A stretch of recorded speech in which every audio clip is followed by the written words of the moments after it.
ଅଗନା ଅଗନି ବନସ୍ତରେ ରହୁଥିଲା ବିଲୁଆଟିଏ। ସେ ଥିଲା ବହୁତ ଚାଲାକ। ଦିନେ ଖାଇସାରିବା ପରେ ତାକୁ ବଡ଼ ଶୋଷ ଲାଗିଲା। ତେଣୁ ସେ ପାଣି ପିଇବା ପାଇଁ ନଈ ପାଖରେ ଯାଇ ପହଞ୍ଚିଲା।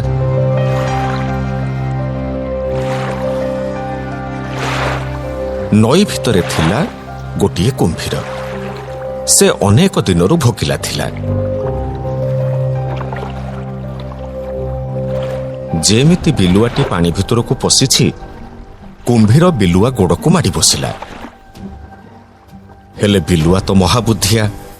ସେ କଷ୍ଟକୁ ଚାପି ରଖି କହିଲା, ଆରେ କୁମ୍ଭୀର ଭାଇ, ଯଦି ମତେ ଖାଇବାର ଅଛି ମୋ ଗୋଡ଼କୁ ଧରୁନା। ଅନ୍ଧଙ୍କ ଭଳି କୁଟା କାଠିକି କଣ ମାଡ଼ି ବସୁଛ? ମୁଁ କୋଟାଟାକୁ ମାଡ଼ି ବସିଛି।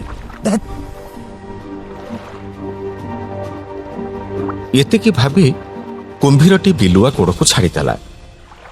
ହେ ପ୍ରଭୁ, ମୁଁ ରକ୍ଷା ପାଇଗଲି। ବିଲୁଆ ଜୀବନ ବିକଳରେ ଉପରକୁ ଉଠି ଆସିଲା। ମତେ ଖାଇବୁ ନାଇଁ? ମତେ?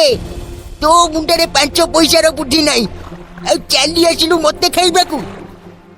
ମନେ ରଖ, ମୁଁ ବିଲୁଆ। ତୁ ବଳରେ ବଡ଼ ହେଇପାରୁ, ହେଲେ ମୁଁ ବୁଦ୍ଧିରେ ବଡ଼। ମତେ ଖାଇବାକୁ ହେଲେ 7 ଜନ୍ମ ଧରି ଅପେକ୍ଷା କର। ତା ପର ଜନ୍ମରେ ମତେ ଖାଇବୁ। ବିଲୁଆର ଏଇ କଥାଟା କୁମ୍ଭୀରକୁ ଭାରି ବାଧିଲା। ସେ ମନେ ମନେ ଚିନ୍ତା କଲା, ମୁଁ ଜଳର ଶ୍ରେଷ୍ଠ ପ୍ରାଣୀ, ଆଉ ଗୋଟେ ସାମାନ୍ୟ ବିଲୁଆଠୁ ହାରିଗଲି। ଯେମିତି ହଉ ମୁଁ ବିଲୁଆଠୁ ପ୍ରତିଶୋଧ ନେବି, ଛାଡ଼ିବିନି ମୁଁ ତାକୁ। କୁମ୍ଭୀର ପ୍ରତିଶୋଧ ପରାୟଣ ହୋଇ ବିଲୁଆକୁ ମାରିବା ପାଇଁ ଅନେକ ପ୍ରକାର ଯୋଜନା କଲା। ବିଲୁଆଟି ଥିଲା କଙ୍କଡ଼ା ପ୍ରିୟ। ତେଣୁ ବର୍ଷା ସମୟରେ କଙ୍କଡ଼ା ଖାଇବା ପାଇଁ ସେ ଯାଇ ବିଲ ଭିତରେ ପହଞ୍ଚିଲା। ଏଇ କଥାକୁ ଦୂରରୁ ଲକ୍ଷ୍ୟ କରୁଥିବା କୁମ୍ଭୀର ବିଲ ଭିତରକୁ ଉଠି ଆସି ପଙ୍କ ଭିତରେ ପଶିଗଲା।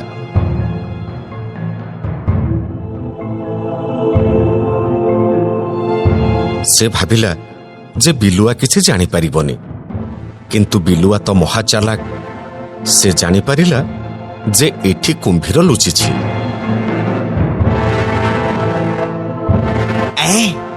ଆଚ୍ଛା, ପ୍ରତିଶୋଧ ଦେବାର ଏମିତି ନିଶା ଘାରିଚିଆକୁ ଏଠି ଆସି ପହଞ୍ଚିଗଲା।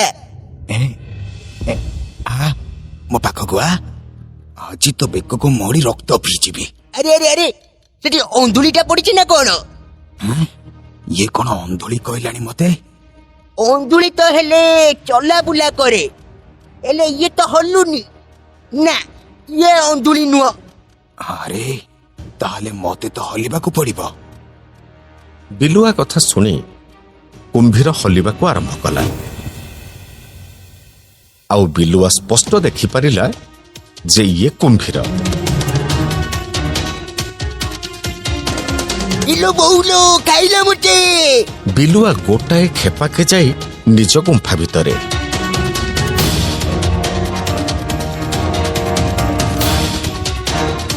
ହେଲେ କୁମ୍ଭୀର ଏଥର ବି ହାରିଯାଇଥିବାରୁ ତାକୁ ଅପମାନ ଲାଗିଲା।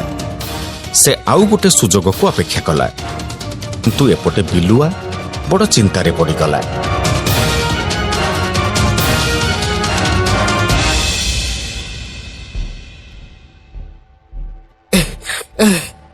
ଏଥରକ ଏ କୁମ୍ଭୀରର କିଛି ଗୋଟେ ବ୍ୟବସ୍ଥା କରିବାକୁ ପଡିବ, ନହେଲେ ଇଏ ମତେ ବାଟ ଘାଟରେ ସବୁବେଳେ ଜଗିକି ରହୁଛି। ଦିନେ ବିଲୁଆ ବଣକୁ ଚରିବାକୁ ଗଲା ପରେ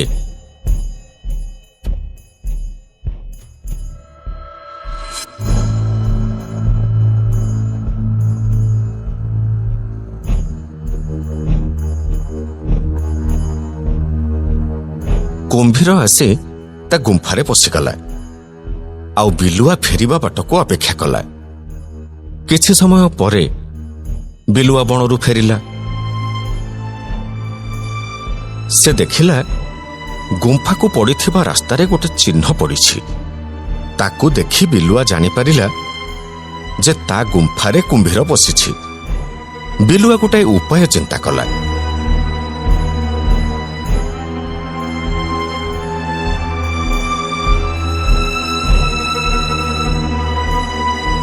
ଆଉ ବଡ଼ ପାଟିରେ କହିଲା, ଆରେ ମୋ ଗୁମ୍ଫା ତ ସବୁଦିନ ଡାକିଲେ ଓ କରେ, ହେଲେ ଆଜି ଓ କାହିଁ କରୁନି? ଗୁମ୍ଫା ଗୁମ୍ଫା। ଆରେ ଆରେ, ମୁଁ ଆସିଛି ବୋଲି ଗୁମ୍ଫା ବୋଧେ ଓ କରୁନି, ତାହେଲେ ମୁଁ ଓ କରିଦବା ଦରକାର।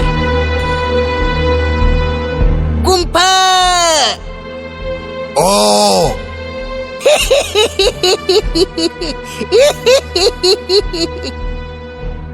ଏଥରକ ବି କୁମ୍ଭୀର ହାରିଗଲା ଆଉ ବିଲୁଆ ଜିତିଗଲା। ଏଇ ମୂର୍ଖ କୁମ୍ଭୀର, ତୁ ମୋ ଗୁମ୍ଫାରେ ଆସି ପଶିବୁ ଆଉ ମୁଁ ଜାଣିପାରିବିନି? ମନେ ରଖ, ତୁ ଡାଳେ ଡାଳେ ଗଲେ ମୁଁ ପତ୍ରେ ପତ୍ରେ ଯିବି। ଧେତ୍, ଆଜି ବି କୁମ୍ଭୀର କଥା ଶୁଣିବା ପରେ ବିଲୁଆ ସେଠୁ ଚାଲିଗଲା।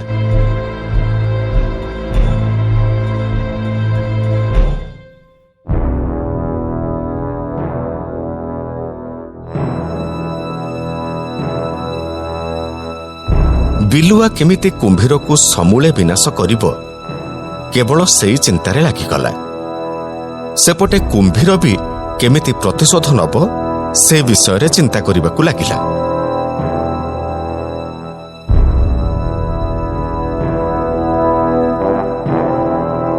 ଦିନେ କୁମ୍ଭୀର ଆସି ବଣ ପାଖରେ ଥିବା ଶୁଖିଲା ପତ୍ର ତଳେ ପଡ଼ିକି ରହିଲା।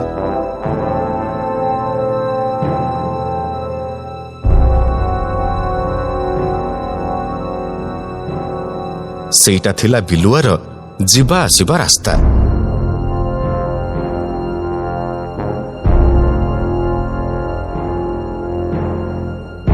ସତକୁ ସତ ବିଲୁଆ ସେଇ ରାସ୍ତାରେ ଫେରିଲା, ଆଉ ସେତିକି ବେଳେ କୁମ୍ଭୀର ଉପରୁ ପତ୍ର ଉଡ଼ିଗଲା।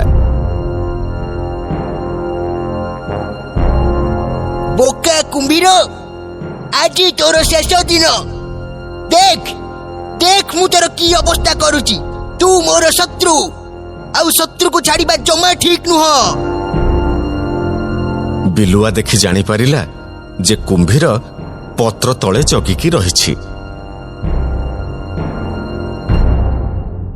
ନିଜର ଉପସ୍ଥିତି ବୁଦ୍ଧି ଖଟେଇ ପାଖରୁ ନିଆଁ ଆଣି ସେ କୁମ୍ଭୀର ଲୁଚିଥିବା ପତ୍ର ଗହଳ ଭିତରେ ନିଆଁକୁ ଲଗେଇଦେଲା, ଆଉ ପତ୍ର ଭିତରେ ଥିବା କୁମ୍ଭୀର ଛଟପଟ ହେଇ ମରିଗଲା। ଆଉ ସବୁଦିନ ପାଇଁ ବିଲୁଆ ରାସ୍ତାରୁ କଣ୍ଟା ହଟିଗଲା। ଶତ୍ରୁ ପ୍ରତି ସର୍ବଦା ସତର୍କ ରହିବା ଉଚିତ।